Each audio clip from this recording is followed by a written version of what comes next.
वाह मुहजाजुल जलाल ज़ात तुझी बेमिसाल। वाह मुहजाजुल जलाल ज़ात तुझी बेमिसाल। हिय फना दुनिया सजी पर तुझ कुदरत ला ज़वाल। वाह मुहजाजुल जलाल ज़ात तुझी बेमिसाल। हिय फना दुनिया सजी पर तुझ कुदरत ला ज़वाल।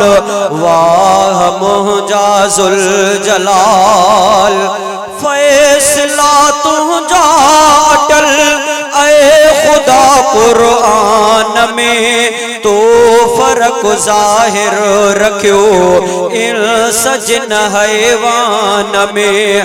फैसला तुझा अटल ऐ खुदा कुरान में। तो फर्क जाहिर रखियो इन सजन हैवान में। तो तड़े शैतान के अशरफ क्यों इंसान के। दीह के ऐ रात के तो सिवा कहड़ी मजाल। वाह मुहजाजुल जलाल ज़ात तुझी बेमिसाल। हिय फना दुनिया सजी पर तुझ कुदरत ला ज़वाल। वाह मुहजाजुल जलाल पाक हिन कुरान के साल के ही थी वया। खोड़त की कोथियों पर सब खुटी सारा पया। जेर जबर पेश जो थी न सकियो फर्क को।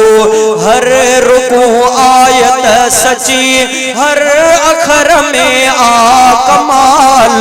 वाह मुहजाजुल जलाल ज़ात तुझी बेमिसाल। हिय फना दुनिया सजी पर तुझ कुदरत ला ज़वाल। वाह मुहजाजुल जलाल तो विसायो ज़मीन के विचो कयो काबो धणी। सारी दुनिया थी झुके मुँह तरफ काबे खणी। बैतुल्लाह जशान में साफ लिखल कुरान में। तो चई वाज़े हो छॾियो बेशक तुझो आ जमाल। वाह मुहजाजुल जलाल ज़ात तुझी बेमिसाल। हिय फना दुनिया सजी पर तुझ कुदरत ला ज़वाल। वाह मुहजाजुल जलाल थी किरोड़े साल व्या सिजो अञा आहे जवान। वक्त ते उभरे पयो तो कयो रोशन जहान।